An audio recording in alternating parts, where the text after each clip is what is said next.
Welcome back, folks. Today, we're diving into one of the more fascinating and frankly oddball designs to come out of the German war effort. The 7.5 centimeter PaK 40/4 auf Raupenschlepper Ost, or simply RSO PaK 40. At first glance, it might look like a farm tractor got into a fistfight with a PaK gun, and somehow they both lost. But behind this awkward machine lies an urgent wartime need, clever improvisation, and a series of very real battlefield lessons.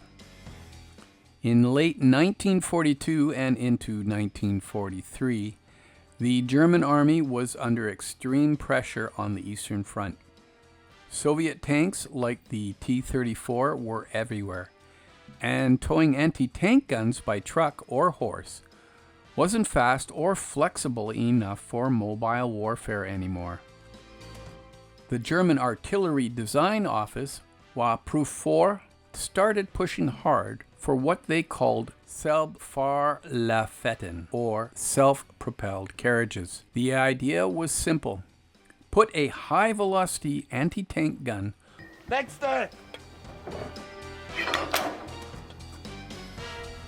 Fire! On any chassis that could move fast enough to reposition under fire. Enter the Raupenschlepper Ost, or RSO, a small, lightweight tracked vehicle originally designed to haul supplies over the muddy nightmare that was the Russian front. Steyr engineers working with Rheinmetall Borsig created a plan to mount a full 7.5 centimeter PaK 40 gun onto a slightly modified RSO chassis. The goal, create a weapon that could be quickly brought into action, fire a few devastating shots, and then reposition or pull out before Soviet tanks zeroed in.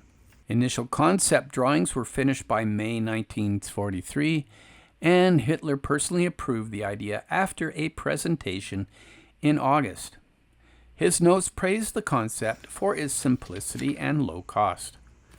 By early September 1943, Steyr had constructed the first working prototypes, Versuchsserie vehicles, and began troop trials.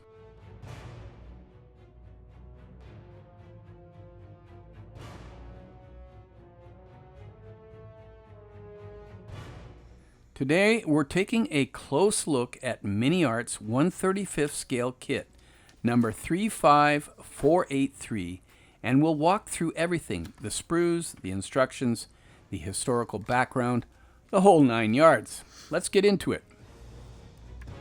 So you got the chassis. So it looks like you get the link and length kind of tracks. You start off with the chassis, which is a lot more detailed than the old artillery one. I do have the Dragon one too, but apparently that one is supremely flawed in its measurements and size. Okay, here you get a really nice engine. I'll have to look up what the name of it is and its heritage. And then we get into the drive sprocket, the wheels, the road wheels. That's the suspension parts. And then they talk about the tracks. What's an exploded drawing here? And you got the front part where they are sitting for driving this thing. Pretty basic design, just kind of like slab sides. Then you have the mounting for the gun. And this is a base here. Underneath here is where the shells go. Like, it's too bad they didn't actually make this so that you could take the top off. maybe I'll try and do that. So there's the gun carriage.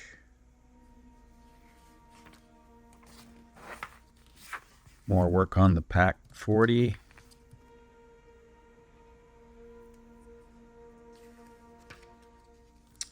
These are the seats that are on the back.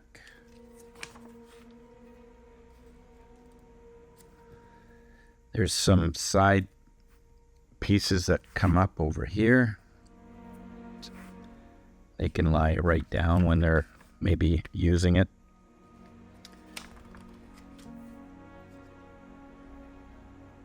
So, of course, they have other variations. There's a good call-out sheet for the colors. And here's a couple more of the paint schemes. This must be one that's a captured version. This MiniArt kit looks fantastic right out of the box. It offers 4 paint schemes: the Panzerjäger 152, 1st Ski Jäger Division Eastern Front, Spring 1944, 2 anonymous Eastern Front vehicles from summer and autumn of 1944, and 1 captured by Allied forces in Germany in 1945. An interesting diorama idea right there. The box promises a highly detailed kit with photo etched parts included.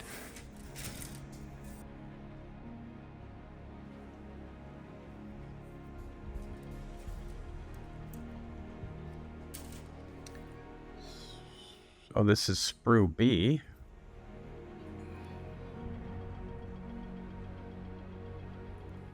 The sprue layout, well, it's classic MiniArt. Busy, detailed, and thorough.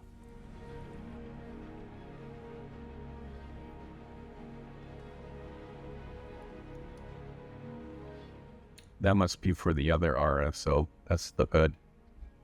The German Artillery Design Office started pushing hard Selbfahrlafetten, or self-propelled carriages.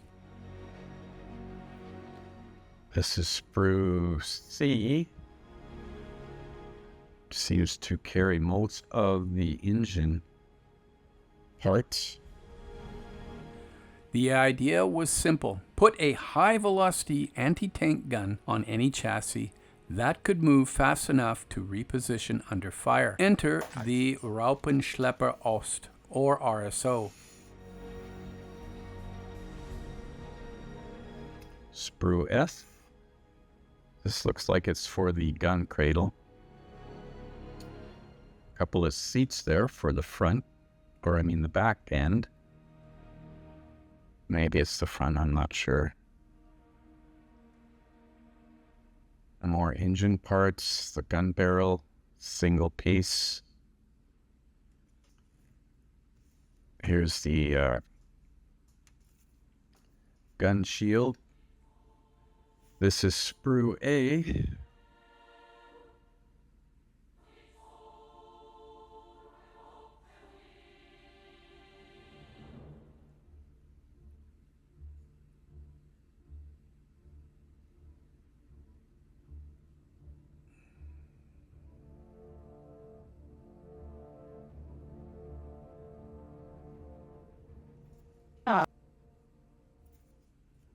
Here's AB, the odd way that MiniArt does their labeling.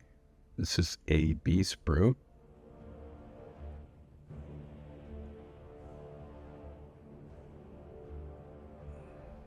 Looks like it's some gun parts.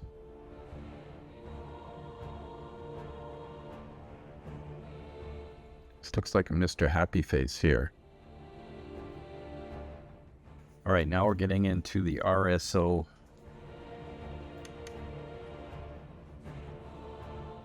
rear deck area. Yeah, these things here. Maybe what I'll do is I'll cast this top part, and then I'll drill out this area. I'll show you, I did the Aber set on the Artillery one. and it's pretty detailed.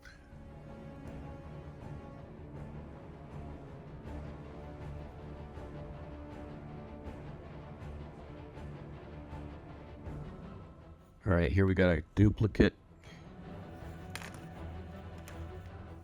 sprue, which is like the seats. I'm not sure what the rest of that is for. That's the KB. And then we have another duplicate part. These are the drive sprockets. Got some tooling and some suspension parts. And that's K. And once again, we have dual sprue trees here. And this one is CA and CB. So I guess there are differences. You can see here CB and CA. So we'll have to look further into that. Now here's the idler wheels. Well, they're not really idler wheels, are they? They're road wheels. And we'll take a closer look at those later. All right, so here's some of the link and length. These are the single pieces. Got 2 sprues of that, which is the LA.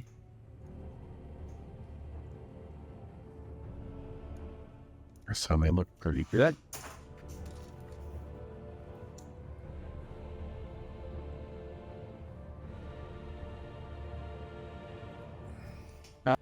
And then we have this one here, which is just some really tiny parts. I'm not sure what they're for. This looks like it's for the gun, but why would you have 2 of them? Anyway. Okay. And now we have more of the RSO. I mean, you basically get the cab and the door is just for whatever you might need. Huh. Like, you won't need these parts, of course. You won't need that part. You probably need these parts here.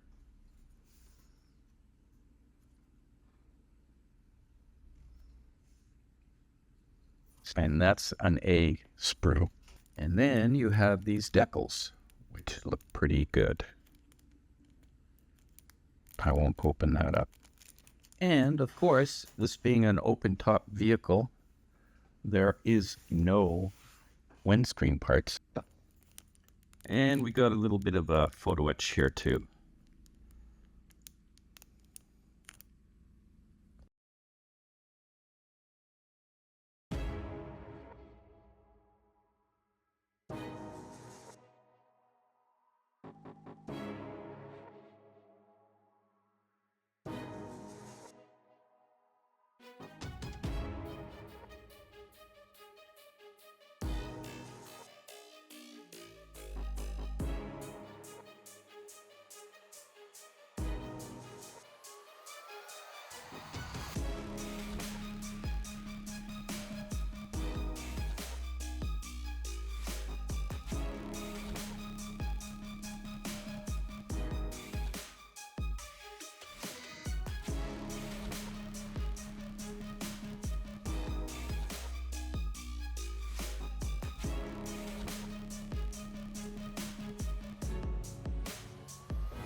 Okay, well, I'm going to wrap this one up here. I hope it gave you some insight into this kit. It looks like it's a really good one. I've already started putting it together, and it is a really well-engineered kit. Everything fits perfectly, it seems, so far.